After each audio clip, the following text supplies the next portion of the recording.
Looks like it will be the top lane, but it's Camille Gallio coming in for T1. Now, the Nami was something we saw coming through from CFO here at this tournament.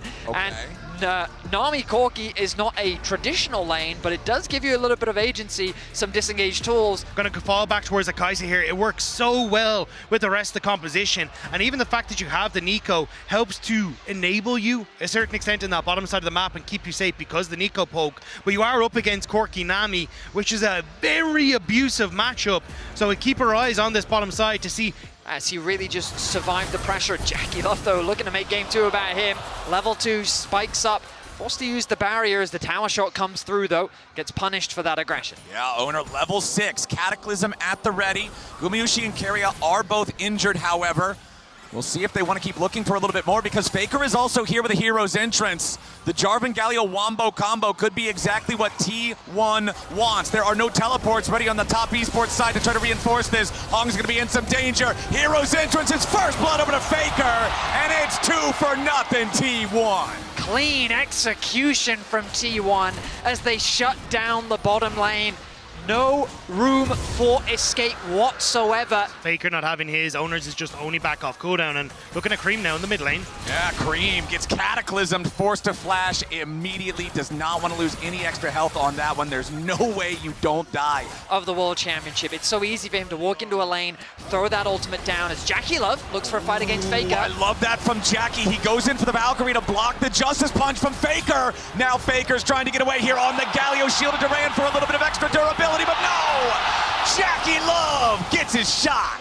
Faker wasn't ready, but here we go! 369, public execution wants the attempt onto Doran, who uses the Hextech ultimatum defensively back against him. Keria comes in for the Pop Blossom, but he only finds Kanavi. Now Owner's showing up, but Cream reinforces here for the Realm Warp. Gumayusi ready to back up his team. Both sides commit a lot, and both sides decide it's not worth anymore. There for the Corki, but it doesn't look like he's arriving to Drake here in time just yet. Keria wants to get away. Nice use of the pillar there, takes Keria low, and now Owner has to flash out. Flash bubble attempt, not gonna get anything back there from Hong. He misses that as Gumayusi now has to flash away too. It's a ton of damage coming in as Keria is already dead. Jackie Love killed in response. It's Fetal Warfare claimed by T1, but Doran's got to try to continue getting away. 369 looking for an angle, possibly. He goes to the public execution. 369. Damn, that's fine. He finds Gumayusi at the very edge of the fight to make it 3 kills to 3. 369 finds another kill, equalizes the kill score as T1 walks away with the Draggers. Sometimes Jackie Love flashing in can be a little spooky, but that was exactly what they needed there. But now 369, flashless, no ultimates, keeping this wave out from the tower. Yeah, he wants to stop the minions from arriving, but Keria's got the Pop Blossom, and it's a dog pile top lane. Vengeance for Gumayusi as T1 takes out the Ambessa, but the entire time, there it is, yep, exactly right before the Tier 1 turret could have faced its own potential doom on the T1 side. I'm always impressed when a team that loses all 3 Void Grubs still manages to secure the first turret of the game for themselves. This is a 14-minute feats of strength versus the 28 minutes from last game as Owner goes in for the Cataclysm onto Jackie Love. Doran now ready with a Hextech ultimatum, and here's the hero's entrance. Jackie Love first to die as Doran's got to try to find his way back out. Owner jumps in with the EQ combo, but Kanavi's ready to take a bite out of him. The Troll King leads the charge as Doran gets a nice Hextech sweep for a little bit more HP. T1's not done yet as Keria still looking maybe for a root here, but T1 are just going to take their kill, disengage. As now it is the turret dying in the top side on the T1 side, thanks to 369. Faker with the Justice Punch away from the Nami bubble. They just walk Jackie Love down. They overextend trying to look for the tower, but Doran doesn't end up, or just moves down towards mid. As we get to see here, just Jackie Love. Oh my god, that damage on the Gumayusi was insane.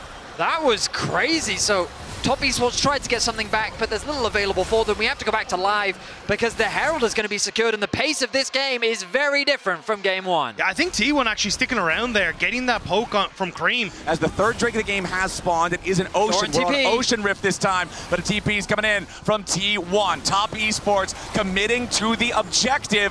Gumayushi's on the flank, but he's got to be a little bit careful. 369 wants to mark him. Keria goes in with a bad Pop Blossom, but Jackie Love is already down. Top Esports have lost their marksman. Doran, he's the only one low, but it won't matter Realm Warp, it gets Top Esports away to safety. Gumayushi still after Hong, so it's objective over to T1. They steal the Drake, they take the kill, they blast Jackie Love. Top Esports knows something is up. They cannot find Owner, and they know that's an issue, but it's misses on the ult. They wanted the public execution, they can't get Gumayushi! 3-man pop blossom from Keria, and Jackie Love's dead again! This time, his friends might just go with him. Gumayushi needs a little bit more as Kanavi chases forward onto Doran. The Trundle needs the kill, but he dies to the Cataclysm. Cream locked up by Faker. It's a Justice Punch to the jaw, and Gumayushi knocks him out. Triple kill for the Kaisa as Hong's a fish out of water, and T1 get an ace for 2.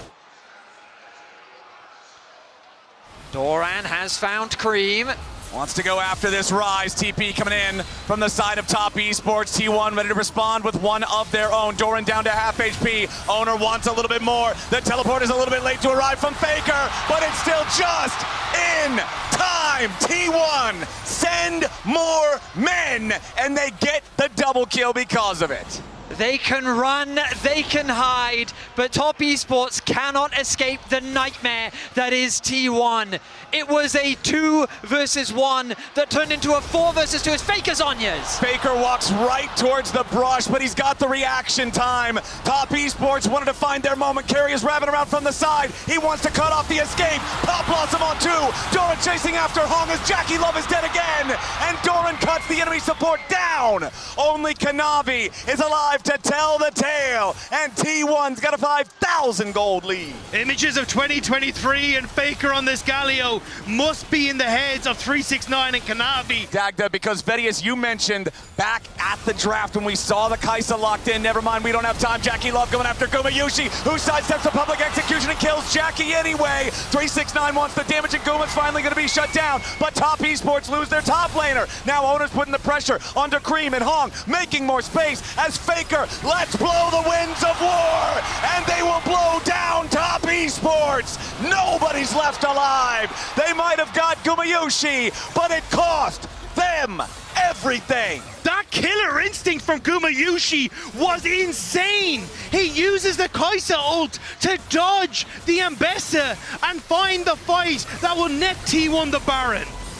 And before the fight started, that's what I wanted to say. In the series against Anyone's Legend, his Kaisa had a 6,000 individual gold lead, 3 fully completed items, Seeker's arm guard unbroken, Jackie Love jumping forward, Keria has to flash away to keep himself alive, so at least that's one less playmaking tool for T1, but they're wearing purple with a 9,000 gold lead and Soul Point. I love that Jackie Love, even though he's got a 275 scoreline, he's 3 levels behind Gumayushi, still does not hesitate to press W towards T1.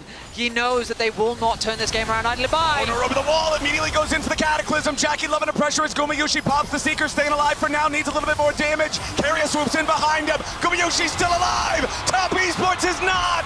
It's T1 with a full send. T1 crashes down on Top Esports, and it will be the base that will be next to fall.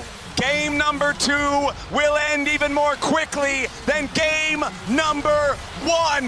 They average nearly 1 kill per minute in this second matchup as 369 will get one back at the very, very end, but he dies on the steps to his own base. T1, match point.